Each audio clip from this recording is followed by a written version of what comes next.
предсказуемо. Жизнь каждого человека можно предугадать. Можно предсказать. Каждый человек может предопределить свою жизнь и предугадать свою жизнь, какой он хочет, чтобы она была и какой она должна быть. Почему? Благодаря принципам. Жизнь построена и создана по принципам, на принципах. Бог создал жизнь по принципам. Бог, вся жизнь руководима. Жизнь руководима и руководствуется определенными истинами. Что такое принципы? Что такое принципы? Принципы – это основные законы или основные истины. Принципами мы называем иногда законы. Иногда мы называем принципы истины. Основными истинами, постулаты, правила, нормы, факты природы. И все это по-разному мы называем, или заповеди мы называем иногда, или закон Божий, или Слово Божие. Вот это есть все принципы. Допустим, когда Иисус, говорит, «Я есть свет мира». Это есть принцип. Это не просто фраза, это не просто слова. Любая фраза, что Иисус говорит, это есть принцип. Что значит «Я есть свет мира»? Это в этом слове открывается нам принцип, что если ты будешь жить вне Иисуса, ты ходишь во тьме. Иисус даст тебе ясность, откроет твои глаза на жизнь. Он есть свет. Это есть принцип.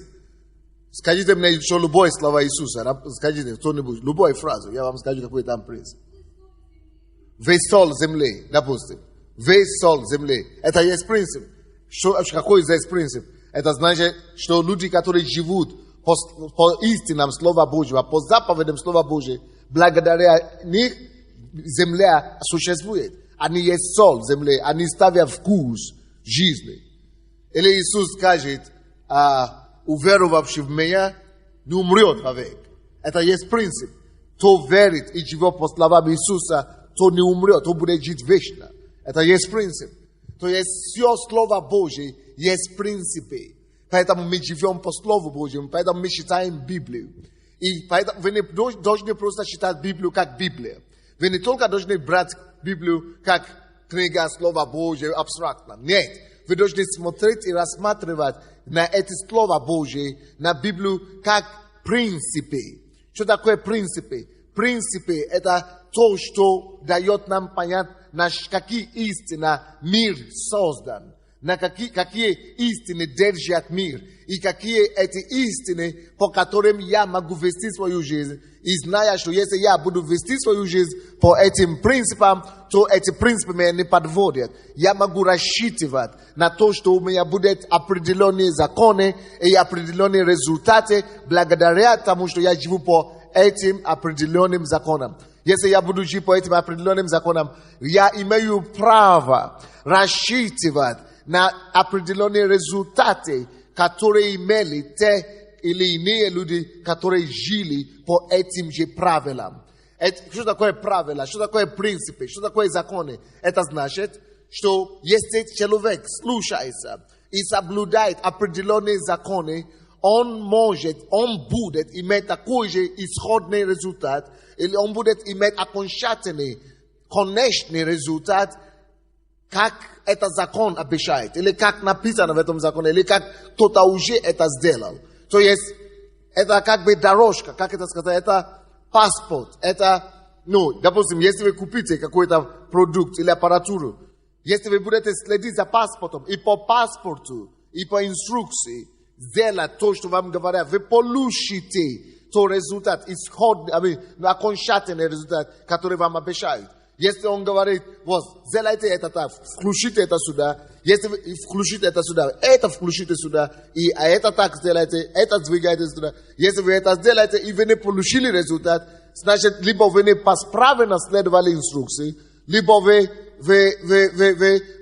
какой-то пункт пропустили, если мы живем по принципам, мы можем рассчитывать на результат. Еще раз повторите. Если мы живем по принципам, повторите за мной. My możemy рассчитывать на определенный результат. Если мы живем по законам и принципам Божьим, или принципам Вселенной, мы можем знать, что ожидает нас.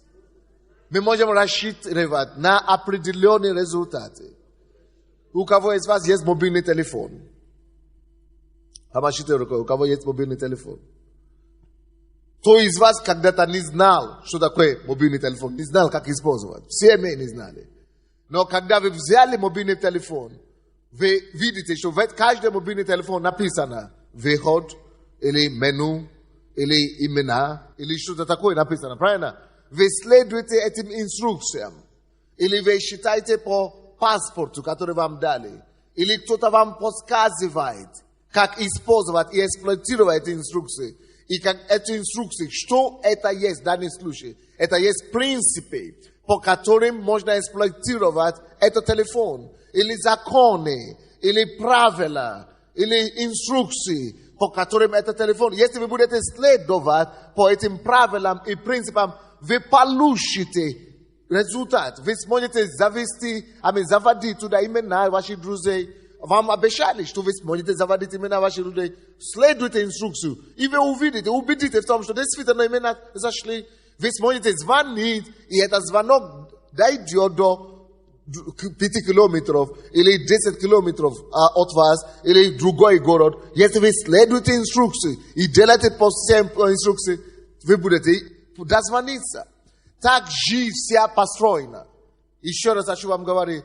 Так жизнь вся построена. Каждый человек, который хочет иметь результат финансово, может иметь результат финансово. Кто хочет стать богатым, может стать богатым.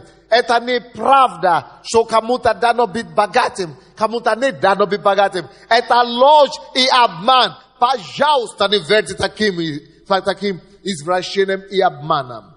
Не думайте, что то, как вы есть сейчас, и то, как вы будете, это уже кем-то решено на небеса, или в аду уже решено, или на земле уже кем-то решено, и вы уже ничего не можете поделать об этом. Вы можете только стараться, и сколько бы вы ни старались, вы все равно не станете ни с кем, вы не станете никем, вы не станете великим, вы не станете знаменитым. Это неправда.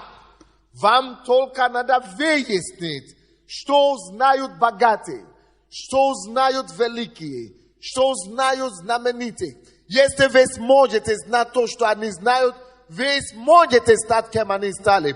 Вот почему мы читаем книги биографии людей из успешных. Вот почему мы читаем книги размышления людей, которые, богатых. Вот почему мы читаем биографии людей, которые успешны. Вот почему мы читаем труды людей, которые успешны. Почему? Мы хотим брать те же самые принципы, по которым они построили свои жизни. Мы понимаем, что если мы последуем за этим принципам, принципы остаются верным себе.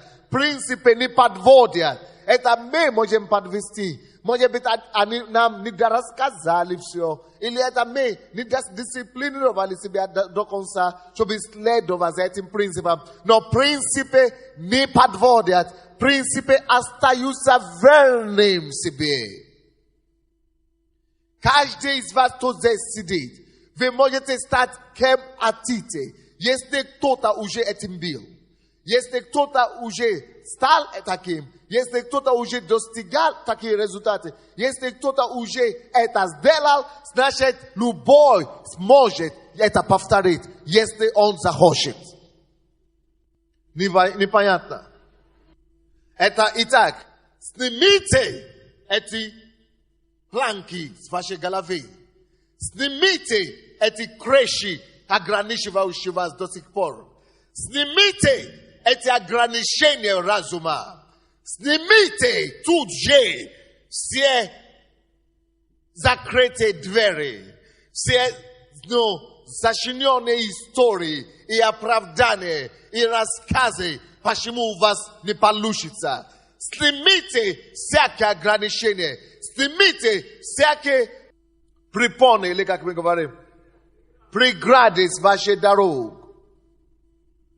И пусть ваши глаза начнут видеть далеко. Пусть ваш разум начнет думать ясно. Пусть цели зарождаются в ваши сердца. Пусть мечта появляется в вашей душе. Пусть возгорится Дух Божий и сыграется музыка в ваших костях. Вы можете стать, кем захотите стать. Нет ограничений в жизни, кроме ограничений разума. Потому мы ищем знание, потому мы ищем мудрость, потому мы трудимся. Не просто, чтобы мотаться с утра до вечера и ни к чему не прийти. Не просто, чтобы работать, трудиться и не иметь результата, который показать на эти все труды. Мы потому в этом Царстве Божьем, чтобы мы не были как прочие, которые просто бегают туда-туда, как стадо, которые не знают, куда идти, и куда идет, и куда вообще жизнь его приведет. Наша с вами жизнь должна быть предсказуемая. Наша с вами жизнь должна быть четкая, нацеленная, зная, что мы хотим жить, и зная, как к этому прийти. Не ветром учением мы должны быть передвигаемыми по жизни. Не ветрами, какими-то обманами мы должны жить, а истинами. Это кому-то понятно или нет?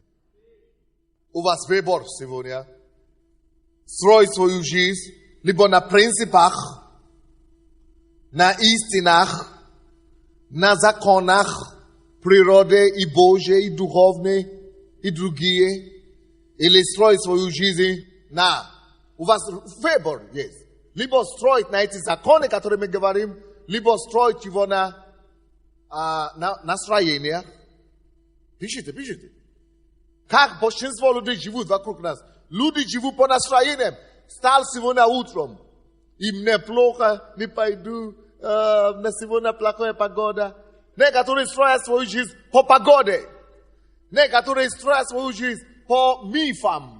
И по, как это называется? Мифа и,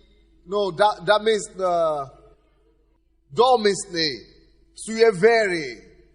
Если вы будете жить по домыслам, или по суевериям, это ваше право. Но вы тогда придете туда, куда уже 90% нашего населения уже пришло. И не только нашего общества. Население мира, 98% населения этого мира живут по домыслам, они живут по угадкам, они живут по настроениям, живут по погоде, они живут по еще почему-то по гороскопам, они живут по обстоятельствам, они живут по мнениям людей, или по предубеждениям, или по тому, что хочется, а не хочется по чувствам. Но вы можете стать из тех 2% населения мира, которые точно знают, что они хотят жить, как к этому прийти, и точно знают, когда и что будет в их жизни. Мы уже спасены, друзья мои. Потому Бог дал нам Библию, инструкции по жизни, чтобы мы не были как все. Чтобы наша жизнь была определенная, четкая. Чтобы наша жизнь была предсказуемая. Когда я начал мою христианскую жизнь, я об этом не знал. Я покаялся 19. И я просто слепо, по страху Божьему и по дисциплине, начал просто слепо слушать то, что мне говорили. Я читал Библию, я слышал проповеди, что надо жить правильно, надо жить вот так. И я начал просто так жить, потому что страх Божий есть. Но я никогда не знал, что оказывается, что живя правильно, я соблюдаю принципы. И соблюдая принципы, эти принципы не оставляют тебя в одном месте. Они приводят тебя к каким-то результатом. Это тот же самый, соблюдая принципы, это тот же самый, что ты сел в самолет. Ты придешь в какое-то назначение, ты придешь в какой-то пункт назначения. Эти принципы приводят тебя к каким-то результатам. Эти принципы создают какие-то блага в твоей жизни. Благие принципы приносят благо тебе. Но я-то не знал. Я не ради блага соблюдал. Я просто ради послушания, чтобы Бог меня не наказал, чтобы это самое, просто чтобы страх Божий, чтобы просто жить правильно, чтобы быть послушанием. Оказывается, что это все принесет. И оно приносит мне каким-то конкретным судьбе, конкретным предсказуемым судьбе благословением.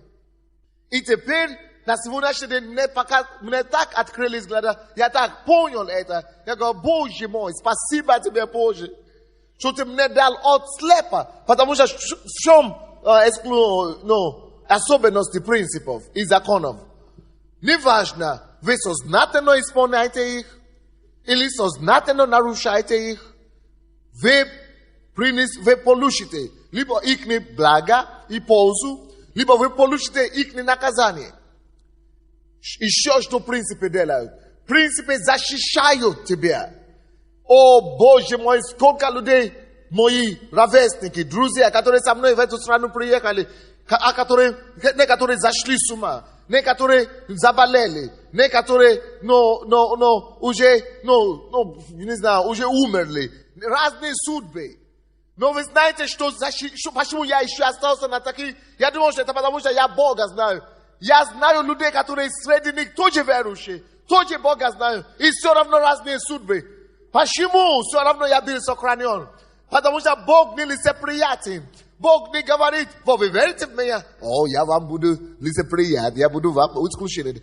Нет, не важно, верующие соблюдают принципы, получат результаты. Неверующие соблюдают принципы, получат результаты. То есть, принципы оправдают человека. Это то же самое, допустим. Библия говорит, рука прилежная обогащается. Прилежного обогащается. Мы говорим, а я верующий, я не хожу в церковь. И мы не прилежные. Мы не прилагаем максимум усилий к работе. Мы просто, мы убегаем с работы, чтобы молиться, или на домашнюю группу, или Библию читать, или что-то. Мы не прилежные к нашим трудам. И это значит, никогда ты не станешь богатым. Почему? Потому что только рука прилежного. Ты можешь молиться, ты можешь быть самым лучшим молитвенником, ты можешь быть самый святой на свете, на Украине, вообще самый святой. Но если ты не прилежный в труде, если ты не прилежный в деле, ты никогда не станешь богатым. Ты можешь самым большим активистом в церкви, такой все хлопают тебе. Ты можешь даже быть пастором, но если ты не прилежным, ты не будешь богатым. Но, с другой стороны, поедешь в Китай или в Японию, посмотри другого человека, он буддист вообще. Он не верит в Иисуса Христа. И ты говоришь, ты всю жизнь, 15 лет молишься, твое серебро, Господи, аллилуйя. Твое золото, Господи, аллилуйя. Богатство нечестивые, они перейдут, руки это, праведные. Аллилуйя, я верю, я исповедую, Господь. Я стою на этом обетовании, аминь. Аллилуйя, я верю. Слушай, сколько бы ты ни повторил это, миллион лет будешь его повторять. Ничего не будет. Такой, как ты есть, или еще хуже будешь. Потому что ты не соблюдаешь закон прилежности. Это принцип. Бог не будет лицеприятен. Бог не будет говорить, что, зато он же молится. Зато он же мой ребенок. Бог, он возвесил свое слово, или вернее, принцип, вещи своего имени. Бог возвесил, он говорит, ради правды своей, из-за его праведности, что мы говорили вчера, Бог возвесил его закон. Он возвесил закон ради своей праведности. Его праведность не может разрешить ему, не позволяет ему быть лукавым. Поэтому, если он найдет японца, буддиста, который прилежный, трудолюбивый и прилежный в своем труде, и работает, и так далее. Вы знаете, написано, и раз Бог уже сказал, рука прилежного обогащается. Значит, что будет? Этот китаец, этот японец будет богатым, А наш украинец, который патриот церкви, который су недели или целыми неделями только на ночные молитвы и молился, но работу никакую не делал особенно, он тут кричит и обетование только и заканчивает. То как он молился, худой и бедный, так он будет. Но японец будет обогащаться. Но с другой стороны, этот японец и буддист, который обогатился, потому что он вона, зная или не зная, исполнил, но принцип, он стал богатым, но другой принцип, зато он не исполнил. Написано, всякий, кто призовет имя Господня, спасется, но он не призвал имя Господне, и поэтому пускай он будет богатым, сколько хочет, он идет в ад, если он умрет, потому что он этот принцип спасения не исполнил. Но этот, хотя он украинец, который здесь, нищий и так далее, но он исполнил этот принцип. Он призвал имя Господне, и он и будет спасенный. Вы понимаете? То есть, ты не можешь говорить, потому что я такой прилежный, чтобы исполнить один принцип. Значит, автоматически Бог должен за счет этого принципа все мне даст. Нет, ты должен научиться от других принципов, выяснить другие принципы. Начинать исполнять эти другие принципы, прежде чем рассчитывать на какие-то результаты в них. Поэтому я и понял этот вопрос сегодня о замужестве и об интернете. Это принцип. Написано, просите, и дано будет вам. Если вы уходите в церковь, на уровне просили, вы просили, и ничего не дала вам это пора вам знать, что пора вам идти на следующий уровень. Потому что в этом же стихе, где написано просите, там написано также ищите. Если вы просили, не получили, это уже подсказка вам, есть принцип. Просите, это всего лишь половина принципа, 1/3 принципа. 2/3 говорит ищите. И вы говорите, что я же прошу, я же хожу в церковь, я же молюсь, я же прошу. Бог тебе скажет, дурак, я тебе там же сказал, ищи. Там же в этом же месте Писания сказал тебе искать. И в этом же месте Писания говорит, если ты искал и не нашел, тогда стучи. Приложи усилия. А ты хочешь просто говорить, я же. Читай Библию открытыми глазами. И читай полностью. Принципы. Почему я решил? Давайте я вам еще расскажу вам, откровеннейшую вам. Давайте я вам вообще расскажу, почему я все эти проповеди затеял, начал рассказывать. Я заметил, что вы, наверное, не только я заметил, наверное, вы тоже заметили, что я вообще-то какой-то неординарный, да? Необычный, не нормальный. Нормальный, но необычный. Не стандартный. И незаурядный. Почему? Потому что я заметил вокруг себя, что я же знаю, кто я. Я нормальный, честно, я вам скажу. Я нормальный, и я балансированный, больше хотел сказать. Я балансированный. Вот я могу на сегодняшний день, я молодой человек, я очень религиозный, я очень духовный, духовный, но я не религиозный. Я духовный, но я одеваюсь хорошо. Я духовный, но я красивый. Но не об этом. Я говорю о балансе. Я молюсь, я читаю Библию. Но я духовный, я проповедник. Но одновременно я могу выйти на улицу и поговорить с политиком любимым. Как будто мы коллеги, как будто мы с ними сидим в Верховном Совете. Я могу пойти в любую встречу бизнесменов из миллионеров, самых авторитетных людей мира. Я не теряюсь. Я у себя как в своем тарелке. Я могу поговорить с ними по их законам, их жизни. Я могу пойти в Голливуд, встретиться с людьми известными.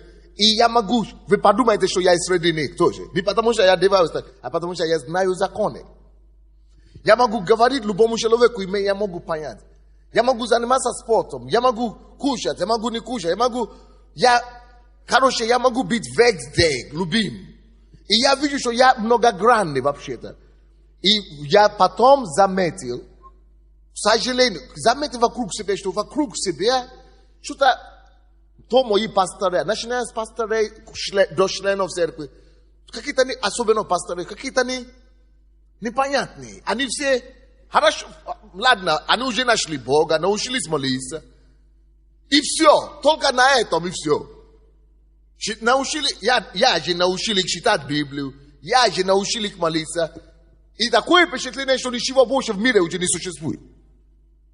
Научили их ходить в церковь, научили их иметь семью. Короче, они соблюдают только одни направления законов жизни. Только одни законы. Законы духовные.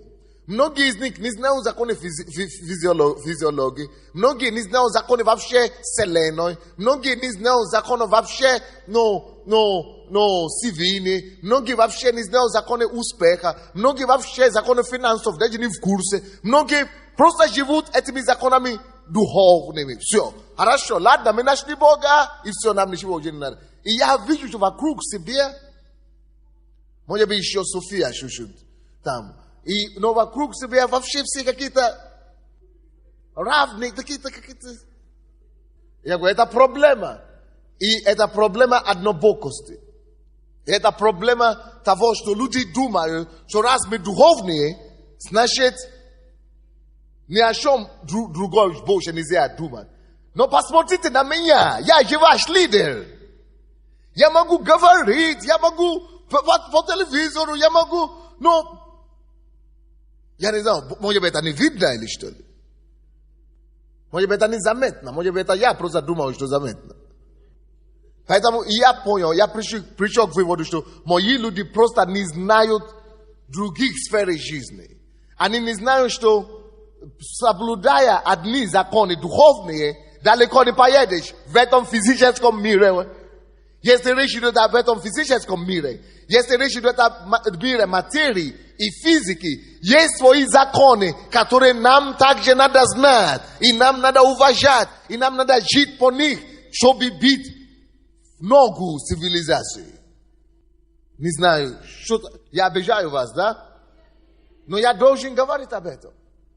И мы должны эксплуатировать, мы должны захватывать сферы, все другие сферы жизни также, не только духовные. Мы должны быть неограниченно успешными. Мы должны иметь ясное видение, мы должны понять, что мы можем стать кем угодно в этой стране. Мы должны понять, что никто нас не удерживает, и ничего нас не ограничивает. Мы ограничены только то, что мы не знаем. То, чего мы не знаем. Единственное ограничение, которое у вас есть в жизни, это есть ограничение незнания или невежества. Если вы поймете эти законы и хотите, и желание будет, вы можете сидеть на столе с любым человеком. Вы можете войти в любой кабинет. Вы можете стать авторитетом, который все будут слушаться в этой стране. Вы слушаете меня или нет? Вот что меня подтолкнуло к тому, чтобы все равно эти темы считать. Я видел вчера было тяжело. Вчера было тяжело мне донести до людей. Люди не могут въезжать. Но я буду бить. Вы же знаете меня. Буду бить гвоздь. Когда были финансы, я бил. И сейчас тоже. Я хочу поднять вас так, чтобы вы действительно стали сверх красоты этой страны. Нет неудачников в этом мире. Бог неудачников не создает.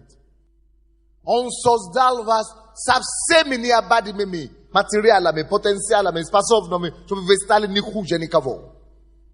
Но надо знать законы, которые руководят это все.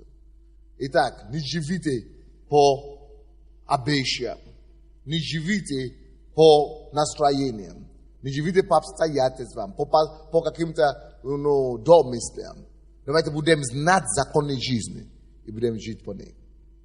Понятно или нет? Итак, четвертый, да, закон сегодня? Или сколько мы смотрели вчера? 3. Четвертый закон. Ну, я 7 законов я хотел вам дать. Четвертый закон. Это закон, который нам все очень хорошо известно. Закон, который нам всем очень хорошо известно. Это закон, который называется закон сеяния и жатвы. Закон сеяния и жатвы. Иногда этот закон называется законом семени и урожая. Или этот закон называется иногда закон бумеранга. Или этот закон называется законом reciprocity. What's that in Russian, princess? Reciprocity. Бумеранга тоже. Ну, как бы то же самое. О чем говорится этот закон? Этот закон говорится о том, что человек пожинает в жизни или получает в жизнь то, что он сеет. Этот закон говорит о том, что наши сегодняшние действия, они отражают на нас завтра. Этот закон говорит о том, что то, что мы имеем сегодня, это результат того, что мы делали или не делали вчера. Этот закон также говорит о том, что то, что человек сеет, он тот и получит. Этот закон говорит и учит нас о том, чтобы мы делали в жизни только то, чего мы ожидаем, чтобы люди делали нам. Этот закон есть то, что Иисус пытался учить нас, когда Он говорит нам, что есть только второй закон, самое главное, это закон ближнего. Возлюби ближнего своего, как самого себя. И не делайте никому то, чего вы не желаете, чтобы вам делали. Эта заповедь лежит на основании этого закона. Поступайте так другим людям. Это закон учит нас в принципе взаимоотношений с людьми и с окружающим миром. Поступайте с другими людьми, поступайте с окружающим миром то, как вы желаете, чтобы с вами поступали.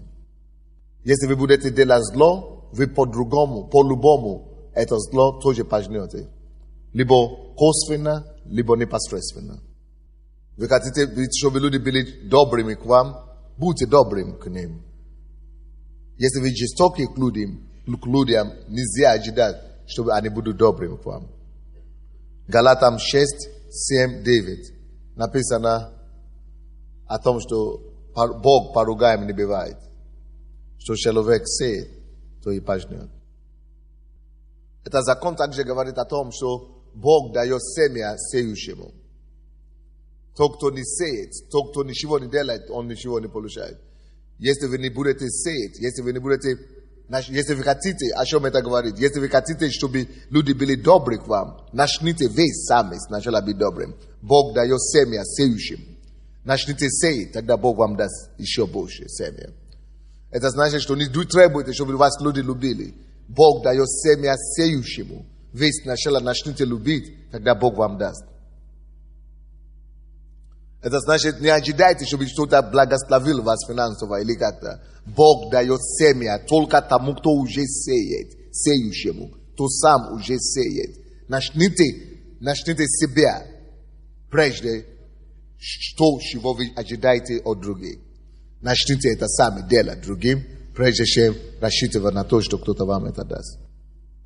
Этот закон также говорит о том, что если вы не будете ничего предпринимать, ничего не будет. Если вы не будете сеять, не ожидайте урожай. Этот закон также говорит о том, что тот, кто щедро сеет, щедро тоже пожнет.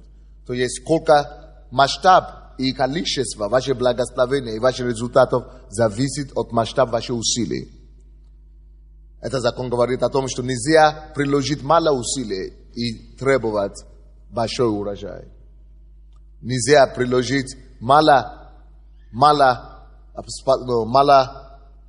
работы, нельзя делать мало усилий, нельзя делать мало дела и ожидать много результатов. Только щедро сеющий, только щедро и пожинает. Вы не можете скупо сеять, скупо что-то делать работу, скупо выполнять работу и ожидать, что начальник будет все равно вас поднимать по работе или будет вам платить за то, что вы скупо расходите свои силы. Если вы минимально расходите силу, если вы только делаете минимум по работе, жизнь так будет обходить делать с вами, что так будет с вами тоже поступать. Если вы будете несерьезно к делу, тоже будет к вам тоже это поступать. Не надо, чтобы кто-то вас контролировал. Не надо, чтобы кто-то знал, что вы делаете. Самое главное, слушайте с принципом. Живите по принципу. Неважно, кто-то видит или кто-то не видит, принцип работает для вас по-любому. Так что мы не делаем вещи, потому что кто-то наблюдает за нами. Мы не делаем вещи, потому что кто-то нас будет похвалить. Мы делаем вещи, потому что принципы есть. Даже если Бога нету на свете, все равно принципы это уже есть. Принципы всегда принесут нам результаты. Поэтому иногда так бывает, что японцы или неверующие люди, они живут по принципам и имеют результаты. Даже если они Богу не молятся. Не надо Богу молиться некоторое время. Некоторый раз мы только молимся, и мы хотим, чтобы Бог делал то, что мы должны были получить по принципам. Бог это не сделает никогда. Надо просто слушаться принципам. Молитва что-то другое дает. Молитва дает благодать, молитва дает идеи, молитва дает Божье действие, увеличивает то, что вы получаете. Бог может благословлять и умножать и так далее. Но это не значит, что ничего не делать. Если ничего не делать, нечего Богу умножать. Лука 6:38. Дайте, и дано будет вам. Мерой, какой вы мерите другим, так будет отмерено вам. Следующий закон. 5-й закон. Это закон времени. Это закон времени. Екклесиаст 3 глава. Я как раз скоро напишу книгу о времени. Не о том, как управлять временем, а что такое время. И роль времени и Бога. Екклесиаст 3 глава с 1 стиха. Всему свое время. И время всякой вещи под небом. Это 2 стих. Время рождаться и время умирать. Время насаждать и время вырывать посаженное. Время убивать и время вращивать. Время разрушать и время строить. Время плакать и время смеяться. Время сетовать и время плясать. Время разбрасывать камни и время собирать камни. Время обнимать и время уклоняться от объятия. Время искать и время терять. Время сберегать и время бросать. Время раздирать и время сшивать. Время молчать и время говорить. Время любить и время ненавидеть. Время войны и время миру. Это закон говорит нам о чем? Это закон говорит нам о том, что есть все события, которые происходят на земле, что они не происходят вне времени. Что Бог, этот закон говорит о том, что Бог поместил все события, которые в нашей жизни, которые на небе под силой времени. Этот закон также говорит о том, что на каждое время есть определенные события запрограммированные. Это закон говорит о том, что Бог запрограммировал вся жизнь во времени. И когда время какое-то наступает, нужно знать, какие коды нажать. Нужно знать, какие коды нажать, чтобы получить и чтобы произошли определенные события. Это закон говорит о том, что каждый должен научиться разузнать и распознавать, какое у него сейчас время, какой этап у него в развитии. Потому что каждый этап и каждое время приносит, содержит в себе кое-какие вещи для него. Но эти вещи, они спрятаны во времени, они спрятаны в Боге. Значит, надо знать, какие действия делать, чтобы высвобождать эти спрятанные истинные события, чтобы оно вышло из духовного мира физически. Закон времени также известный как закон перемены. Потому что этот закон тоже говорит о том, что нет ничего статичного, что события в жизни, как это сказать, что все меняется в жизни, что все меняется в жизни, что в жизни все меняется, все изменяется. Поэтому этот закон еще известный как закон изменения. О чем речь идет, что все меняется? Написано, что может быть, мы не все умрем, но 100%, что мы все изменимся. Ашом речь идет. Допустим, я 20 лет тому назад, а те люди, которые меня знают 20 лет тому назад, думают, что я тот же самый, как я сейчас есть. Но на самом деле нет. Я сам знал, что здесь были волосы раньше, и сейчас их уже нет. Да? Мы все меняемся. Были мысли у меня 20 лет тому назад. Мы все меняемся, теперь я стал стройным. Мы меняемся все. Даже если вы сейчас еще не изменились, это потому что вы сами не замечаете это. Подождите еще 30 лет. Вы очень быстро заметите. Все меняется. То есть то, о чем мы можем быть гарантированы в жизни, это в том, что ничего нету положения какой-то в жизни, которое вечное. Все в этой жизни будет меняться. Что, о чем это учит нас, этот закон? Этот закон учит нас о том, что не зацикливайтесь на ваше сегодняшнее положение. Если это плохое или это неблагополучное, не расстраивайтесь, оно изменится. Если вы больны, или у вас не получается, или вы не замужем, или у вас гонение, вы можете рассчитаться на этот закон, что все изменится. И рано или поздно это состояние одиночества изменится на состояние, когда у вас будет супруга или друга. Это состояние молодости изменится, когда у вас наоборот будет зрелости. Это все изменится. Посмотрите на ребенка, когда он рождается, он вообще крошечкой. Но теперь, через год, он начинает ходить. Через 5 лет он начинает идти в школу. Через 20 лет он начинает заканчивать школу. Через какое-то время он поступает в институт. Он женится. Все меняется в жизни. Не расстраивайтесь. Очень многие люди, это закон говорит нам еще о чем? О том, что многие люди, мы зря расстраиваемся. Это закон о чем говорит? Говорит о том, что не расстраивайтесь слишком много ни о чем. Потому что все, о чем вы сейчас расстраиваетесь, завтра оно не будет такое. Она не будет в таком состоянии. Она уже будет другой. Все меняется. Не спешите расстраиваться. Если вы расстраиваетесь и переживаете, или попадаете в депрессию из-за сегодняшнего положения, это потому что вы не понимаете законов жизни. Этот закон говорит о том, что то, ради чего вы попали в депрессию вчера, сегодня она уже нет. Ее уже нет. Она уже ушла. Уже изменилась. Почему? Все меняется в жизни. Нет ничего статичного. Вы хотели клоп? Да, давайте. Может быть, это радостная вещь для кого-то. Это закон также известный как закон динамики. Как закон динамики. Это о чем речь идет? Что такое закон динамики? Это значит, все развивается. Вы помните философии, ленинский и марксистский философии. Там был закон, философии, была динамики, да? Как там называлось, я забыл. Но это развитие перехода от качества, от количества в качество, и это динамики и так далее. Это есть принцип, закон. Но они остановились на один закон, другие законы не учитывались.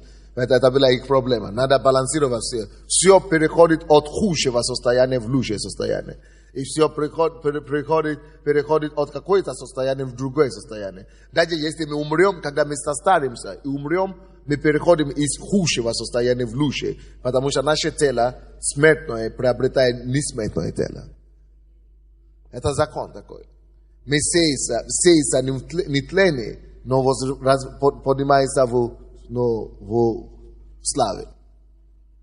То это закон об этом говорит. Что не расстраивайтесь слишком много. Это закон говорит о том, что нет причины для депрессии. Нет причины для депрессии. Это закон говорит о том, что есть завтра.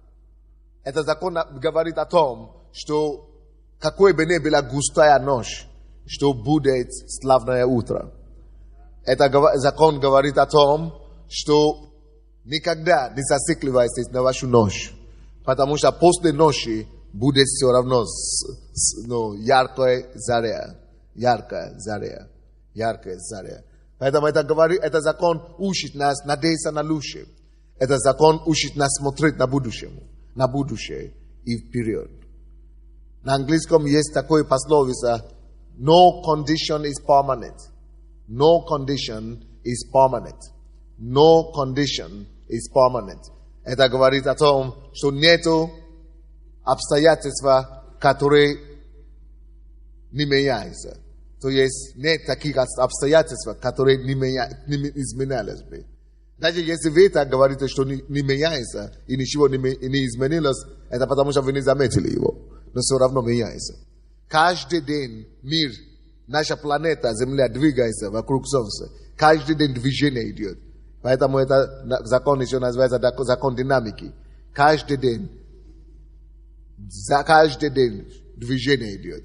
Нет ничего, что не меняется. Не расстраивайтесь то, что у вас сейчас есть. Не расстраивайтесь. А то, вы знаете, зачастую у нас так часто бывает, что мы иногда бываем расстраиваемся, а потом через какое-то время мы думаем, слушай, зачем вообще я тогда так расстраивался-то?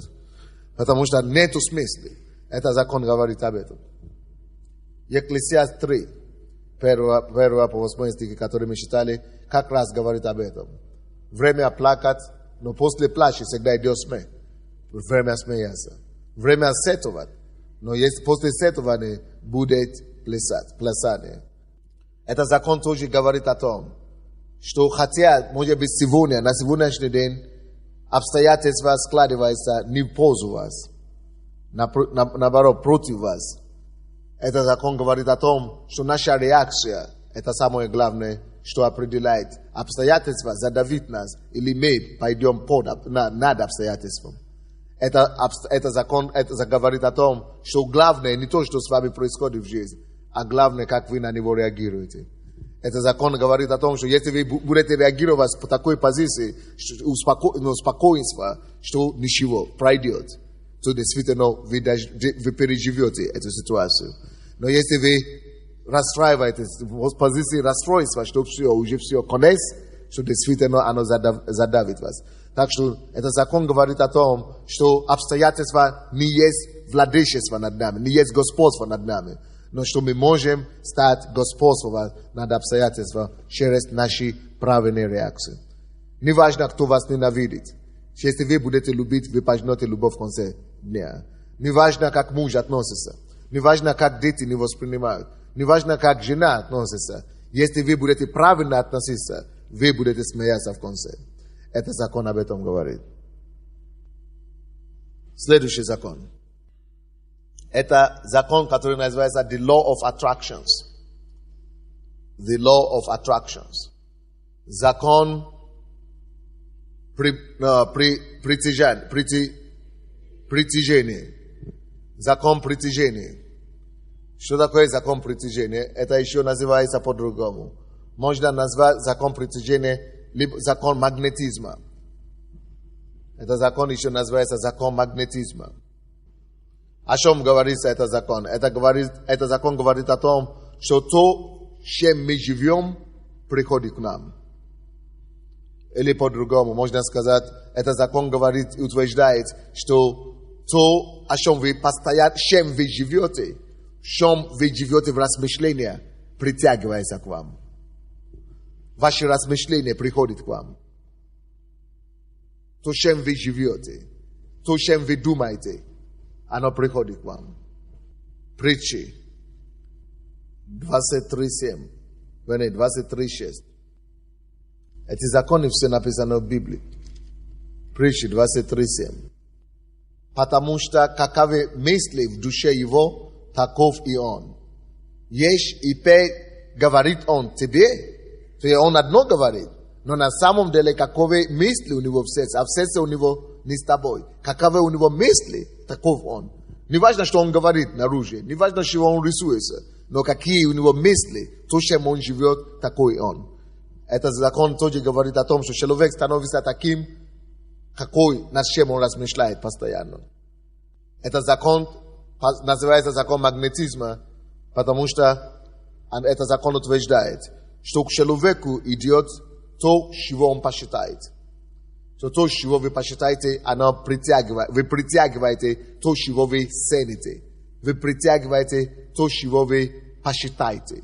Вы притягиваете к себе то, чего вы оцениваете, дорожите. Потому что если вы дорожите что-то, вам хочется идти к этим вещам. Если вы дорожите живота это становится вашим владением. Допустим, если вы восхищаете пастором Сандеем, вы приходите к нему, вам хочется его слушать. А если вы будете слушать его, приходить к нему, он заметит вас. Вы начинаете получить то, что у него есть. Если вы не будете сюда ходить, вы не можете слушать то, что у пастора Сандея есть. Если вы дорожите и цените то, что у него есть, вы начинаете, он высвобождает то, что у него есть, то, что он умеет. Вы слушаете его. Тем больше вы слушаете его treasure, его имущество, ценности, не ценности, его богатство, его сокровище.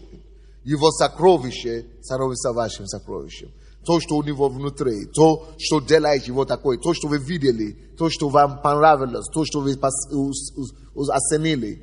Когда вы, потому что вы оценили это, вам хочется это иметь. Оно становится вашим. Но если вы пренебрегаете, что такое Сандей, как весь мир, как не весь мир, весь Киев, или, допустим, или большинство украинцев, негры какой-то. Если вы не цените, вы пренебрегаете, это негры, они никогда не могут иметь то, что вы имеете. Благодаря тому, что вы оценили. Вы понимаете этот принцип? Это закон притяжения говорит о том, что то, чего вы цените, оно становится вашим. Допустим, если мы раньше очень низко ценили, очень мало говорили о финансах, помните, да? Очень мало говорили о финансах. Мы пренебрегали финансы. Мы самое главное духовно. Самое главное то. Мы даже не так, лишь бы жить, поэтому мы не имели финансы. Но как только что мы начинаем учить об этом, мы начинаем ценность его поднимать, люди начинают зарабатывать деньги. То, чего вы цените. Это закон тоже говорит о том, что не ожидайте ничего в вашей жизни, если вы не будете его ценить. Не ожидайте ничего в вашей жизни, если вы его не будете ценить. Если вы хотите что-то иметь в вашей жизни, начните посчитать эту вещь. Начните притягиваться к этой вещи. Начните приближаться к этой вещи. Начните живите. Начните жить этой вещи. И оно становится вашим. Мы притягиваем, мы получаем то, чего мы посчитаем. Этот закон также говорит о том, что подобное идет к подобному. Подобное идет к подобному. Что это обозначает? Это значит, что если вы такой тип человек, который постоянно ругает других людей, постоянно завидует, постоянно критикует, то к вам будут идти в основном только такие люди. Ваше внутреннее состояние, ваше внутреннее содержание, оно притягивает таких же. Это значит, что вы притягиваете такой же, какой ваша суть внутренняя. Ваша суть внутренняя, а ваша ценность внутренняя, она притягивает людей, которые имеют подобные ценности. Если вы люди святости, если вы люди, которые не думают ни о чем превратное, превратных людей не могут приближаться к вам. Вот, допустим, девушки всегда жалуются, меня изнасиловали, мальчики меня уже замучили, потому что иногда девушки так одеваются, девушки так себя презентуют, что, допустим, я слышал одну историю, что в Америке, я даже слышал это парни, два брата, они мне рассказывали, как они покаялись. Они говорили, что, это мы были по 18 лет, 16 лет, и нам, мы, валились дураками, короче. И потому что наши подростки, ребята, говорили нам, посмотри, эта девушка, которая живет в том доме, в той школе, она девушка легкого поведения. Она легкого поведения, и я уже был с ней. Другая говорит, и тот уже был с ней, и это уже был с ней. И они собрались, ребята, 5, и ее окружили ее, решили изнасиловать. Потому что если она такая девушка, которая все доступная, которая все уже, это уже была с ней, та уже была с ней, тот уже была с ней, тот уже была с ней, а мы был с ней, значит, мы тогда можем. А я тогда говорю, скажи мне, я даже не в курсе, потому что я не занимался подобным делом. Я говорю, неужели, если она не такая простая, если она не легкомысленная, она говорит, тогда нельзя трогать. Потому что, допустим, мы трогаем, ты стронешь, она позовет милицию. Или, если она строгая, так нельзя, это проблема будет. Она закричит, допустим, или она кому-то расскажет, или, это у тебя будет неприятности. Поэтому ребята собрали, и так они ходили по школам и насиловали девушек, которые они слышали. Это группировка, это в каждый день происходит. Каждый день кого-то изнасилуют. Но это из-за того, что подобные тянутся к подобным. Они видят, что она подобна. Как они насилуют их? Они всегда так говорят. Один парень, который уже с ней был, приглашает ее в квартиру какую-то, что давай мы будем. А там уже 4 или 5 других ждут. Потому что она пошла.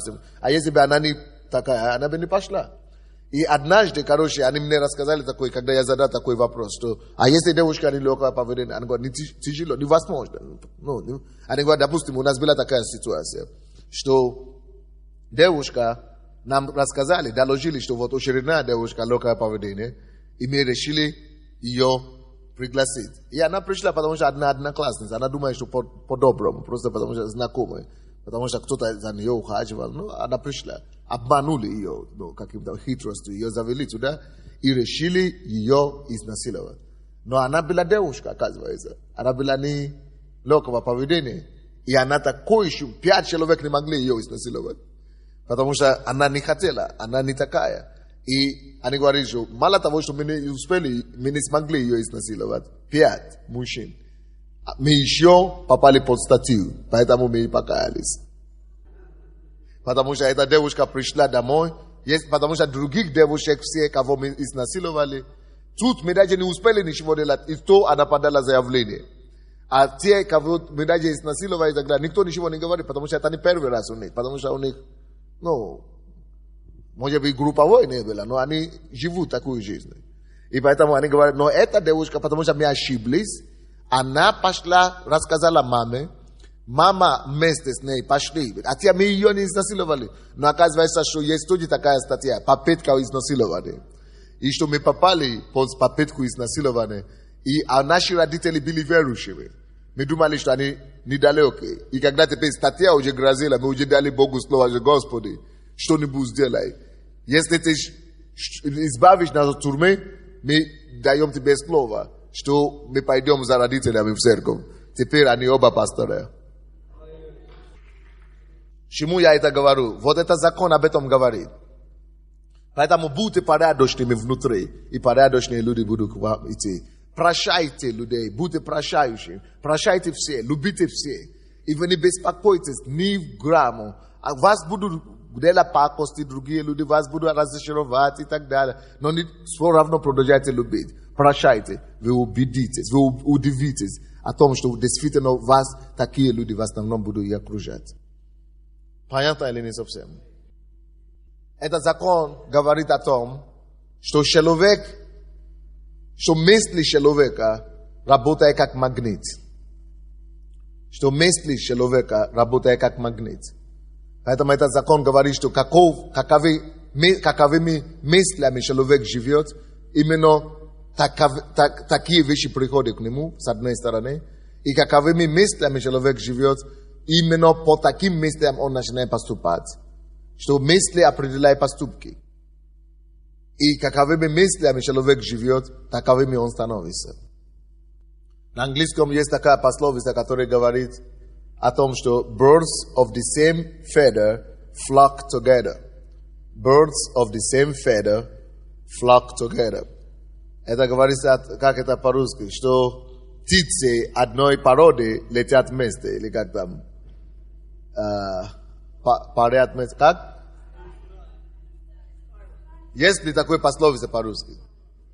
Да, птицы, это перевод, то, что я сказал. Птицы слетаются по роду своему, но есть параллель другой пословица, другая. Вы поняли, да? Такие люди, которые одинаковые, они общаются с одинаковыми.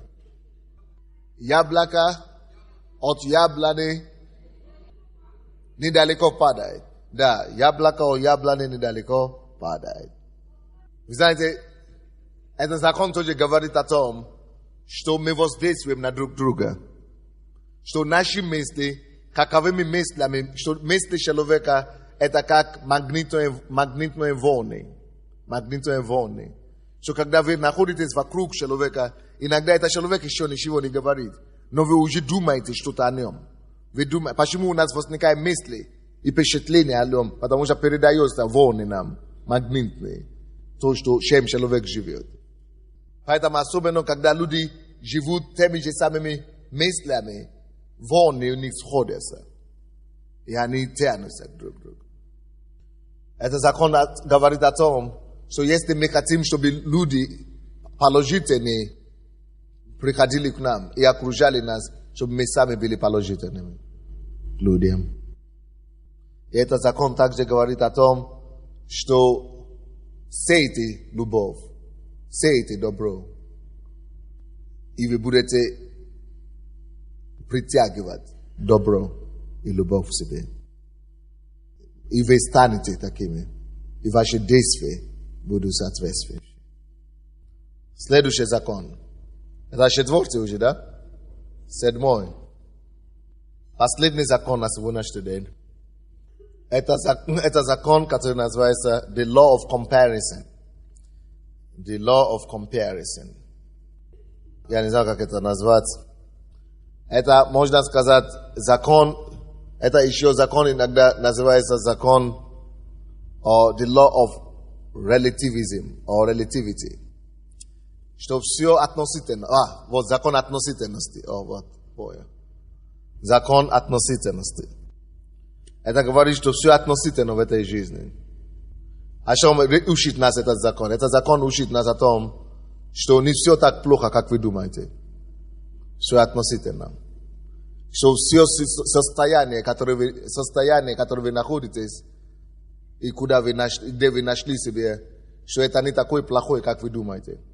Надо только сравнивать себя с кем-то другим.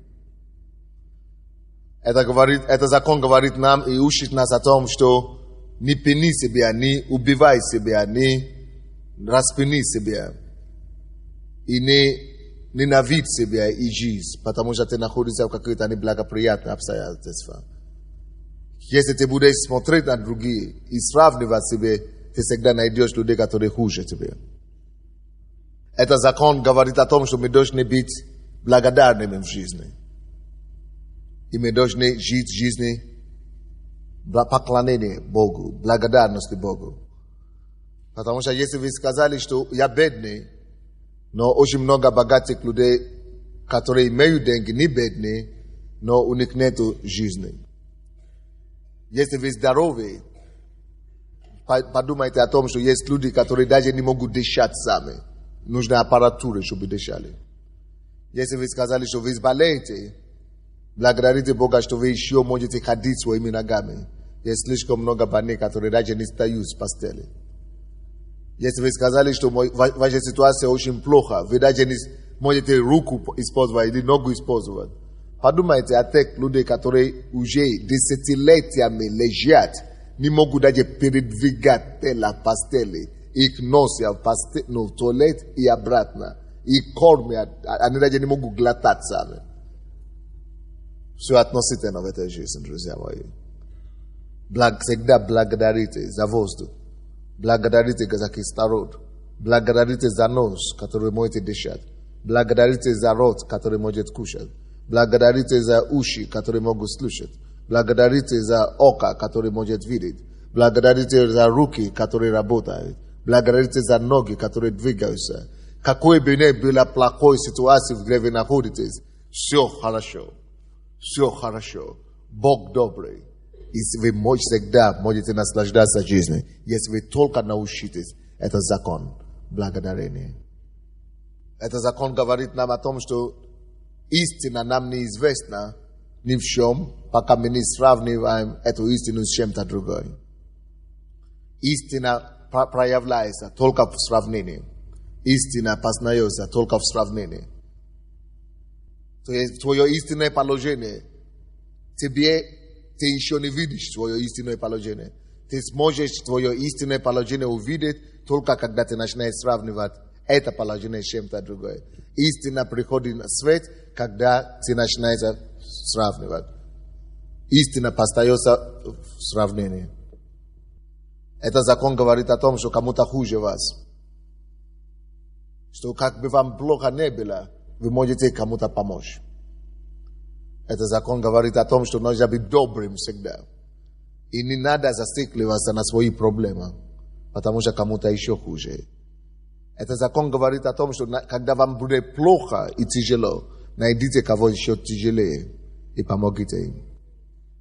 Это закон говорит о том, что нет ничего слишком быстрого и нет ничего слишком медленного.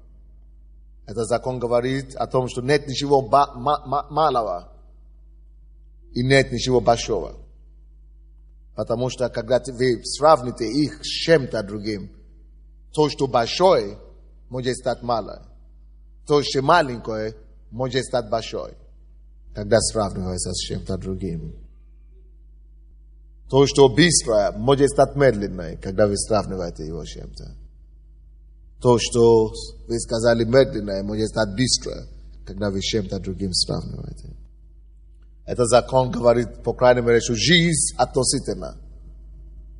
Жизнь относительно чего-то. Зависимо от того, с чего вы его сравниваете. Этот закон также говорит нам и учит нас о том, что в жизни мы будем встречать двух видов людей. Люди, которые лучше нас, чтобы мы могли подражать их и учиться улучшить себя.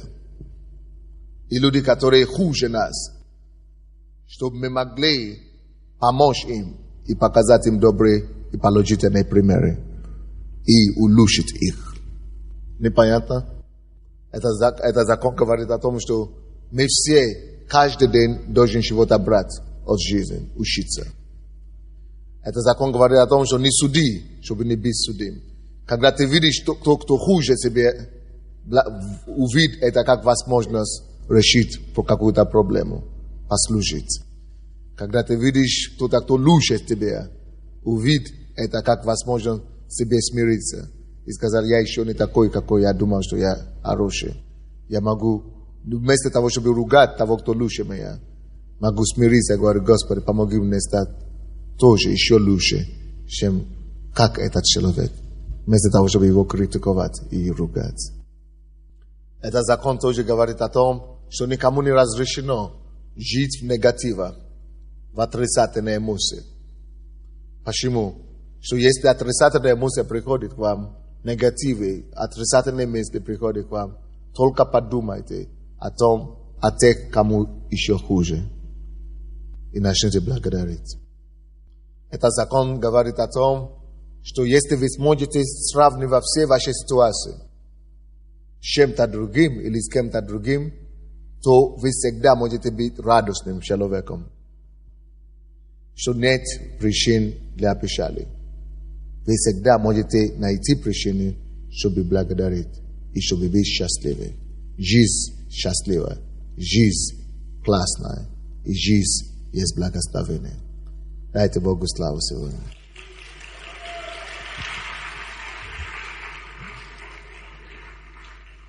Прежде чем мы разойдемся, я хотел бы оценить и посмотреть результат своего труда. Было ли смысл, и стоило ли эти занятия провести, или не стоило?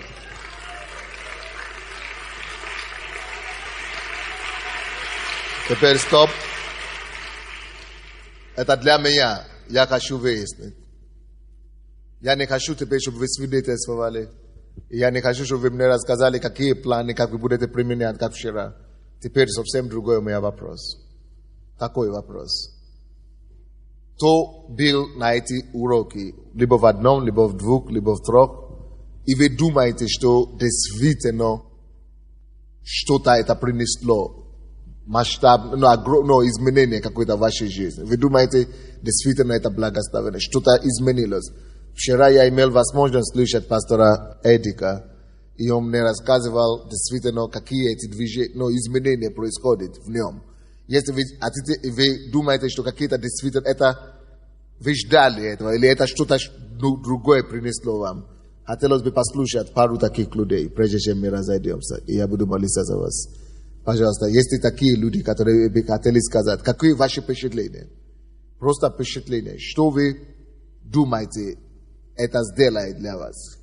Какое впечатление вы выходите после этих 3 дней учения? В воскресенье, четверг, пятницу и сегодня. Никого не вижу, Боже мой, но чудеса. Ты каждый день выходишь, видишь, ты уже, давай новые какие-то люди. Спасибо, что ты активный, молодец. Максим, молодец, я тебя горжусь, с тобой горжусь. Но я еще просто других уже расшевелить. Я учу, а ничего, все равно ничего не доходит. Как сидели, так и сидят. Что вы скажете? Ну, я слушал пастора с воскресенья, со служения помазания. Вот. И я думаю, что оттуда началась эта определенная мысль развиваться у меня. Вот. И особенно само название темы. Пастор начал эту тему, что это самая главная тайна жизни. Так, по-моему, да? Самая главная тайна жизни или тайна успеха. С воскресенья, и когда пастор начал проповедовать каждое служение, потом на семинарах я начал быть, и я начал видеть, что, слушай, действительно, мы часто бываем какие-то, чуть-чуть зацикленные на определенных вещах, на духовных вещах, особенно я как пастор, например, да? Вот, и то, что внутри меня происходит, то есть я начал думать, что, слушай, я могу быть больше, чем пастор. Я могу идти дальше, чем просто пасторское служение.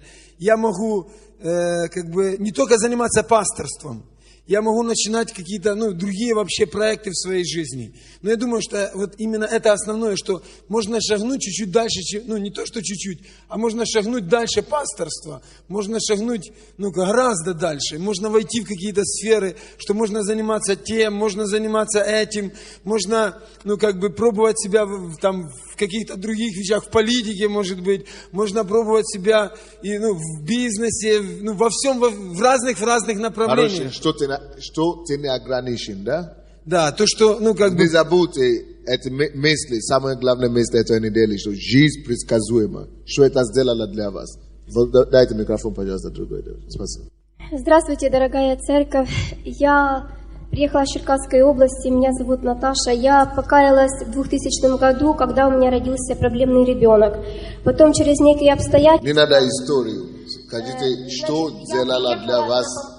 На помазание я покаялась, я покаялась, но я не знала, какие дальше делать шаги. И я молилась и просила Господа: Господь, укажи, что мне делать дальше. И эта лидерская школа, которую я прошла, помогла мне увидеть то будущее, что я должна делать. Молодец. И Вы увидели будущее. И я увидела, что я должна, приехав домой, должна организовать не лидерское, а служение, прославление Господа. И я увидела себя в детском служении и в служении семейном. Спасибо.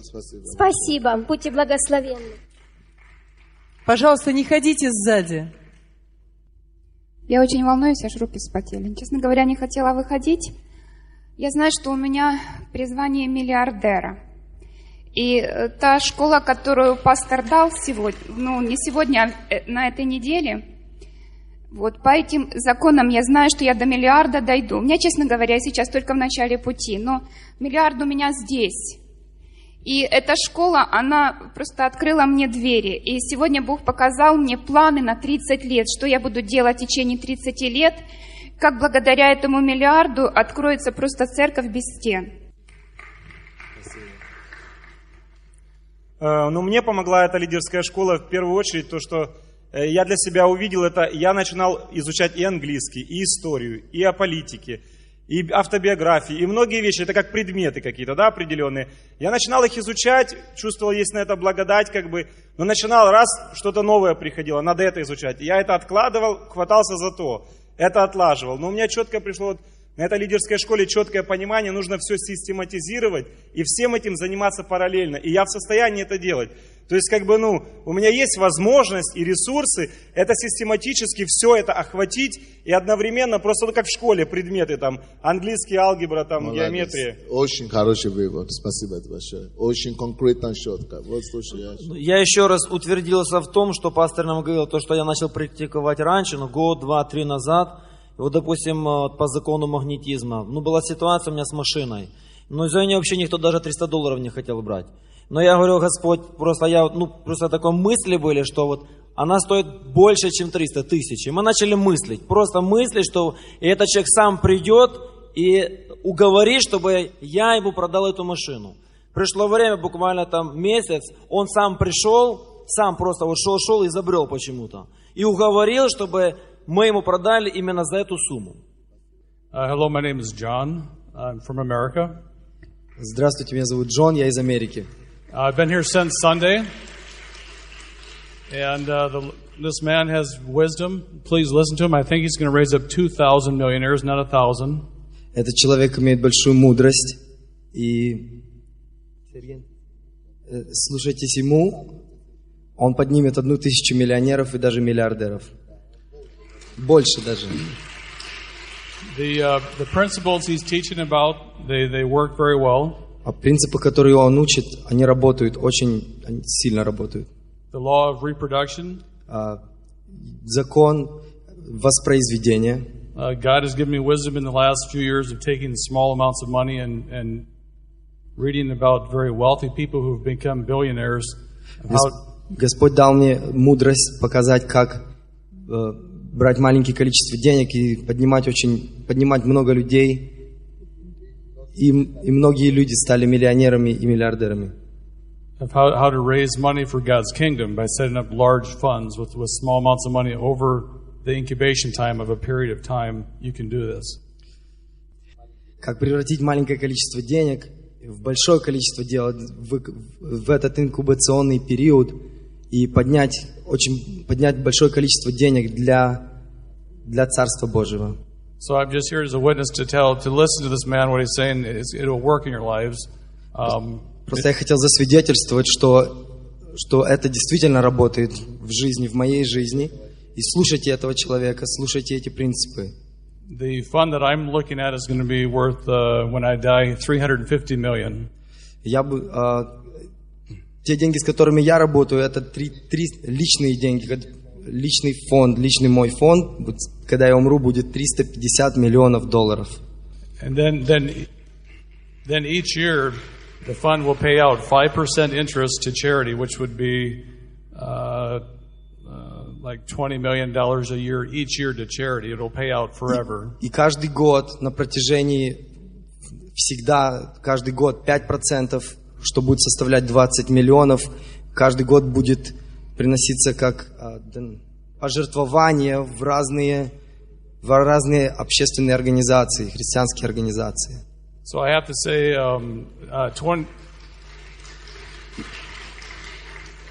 I talked to Pastor last night, and I died 25 years ago, and Jesus raised me from the dead 25 years ago. Я говорил с пастором вчера, я рассказывал, как 25 лет назад я умер, но Господь меня воскресил из мертвых. В прямом смысле. So I'm determined to do good. This charity work, I've been airlifting Russian Jews for 9 years. И последние 9 лет я служил русским евреям. And by having a heart to give, it's led me to the White House twice for briefings on Israel.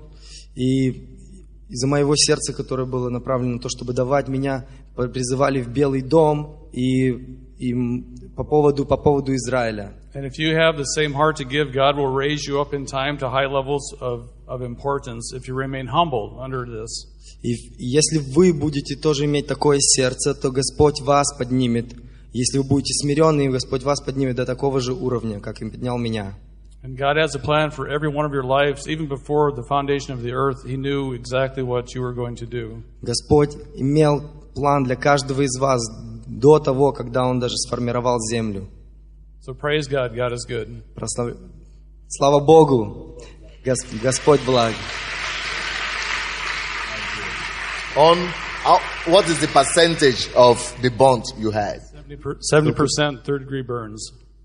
У него было 70% ожога и ожог третьей степени. Он не должен бы выжить. And God did a miracle. Yes, he did. Yes, a big miracle. И он был сертифицирован мертвым. И Господь его воскрес из мертвых. Praise God. Bless you. Thank you, man. Ну что, Господь, мы благодарим Тебя за эти уроки, за эти учения на этой неделе. Мы очень благодарны. Спасибо, Господь, за это слово, которое мы приняли от Тебя. Господь, я молюсь за моих братьев и сестер, чтобы мы не просто были слушателями, но чтобы это слово, Господь, стало плотью, чтобы мы стали действовать и жить по этим законам, и чтобы эти законы вели нас и направляли нами, и чтобы мы, Господь, были Твоими примерами, благословения Твои, благодаря послушанию этим законам. Во имя Иисуса Христа. И весь народ Божий скажет: будьте благословенны.